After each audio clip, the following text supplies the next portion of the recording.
Hello everyone, and welcome to Sunup. I'm Lyndall Stout. We talk a lot on our show about managing the nutrient needs of your wheat fields. Well, it turns out you can take a similar approach with your wildlife food plots. To learn more, here's our Extension Wildlife Specialist, Dwayne Elmore.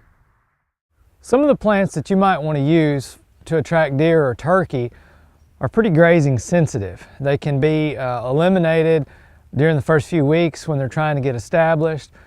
Things like chicory and clover, or during the summer, maybe if you're planting soybean.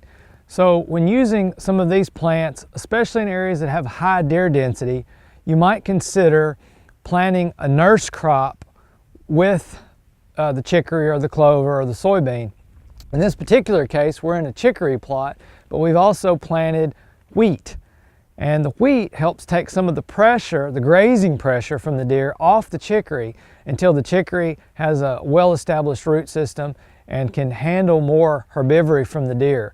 So the wheat will fall out of the system next year, and the chicory is a perennial, so it will persist. Another thing that you need to consider is being able to monitor how much deer use you're getting on the plot. But if you look behind me at the forage cage that we've established, you can see this plot is producing a lot of biomass. The wheat and the chicory are 8 to 10 inches tall. So this is actually just the effect of the deer, and this is a good way to evaluate how much deer pressure is on the plot, and also how well the plot actually established. So I'd highly encourage you to put a cage, probably several cages, on the plot to be able to monitor over the course of the season how much deer activity you're getting on that site, and that'll help you determine if maybe the plot needs to be bigger, or perhaps if you need to reduce deer density in that area. So obviously, before you plant your food plot, controlling competing weeds in that site is really important, and most people spray or cultivate the site to try to manage for those weeds. But once the plot's established, you're going to have some other plants come in the plot besides what you planted.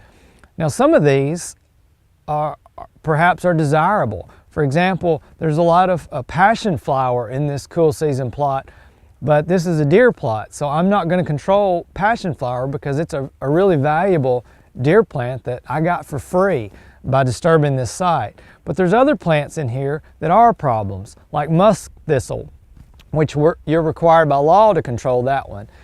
There's also some nightshades in here, which tend to increase over time. These are perennial nightshades, and they tend to accumulate and compete with desirable plants. So you may have to do some spot spraying once the plot is established. Thistle is best controlled in the fall when it first germinates. They're much easier to kill at that time.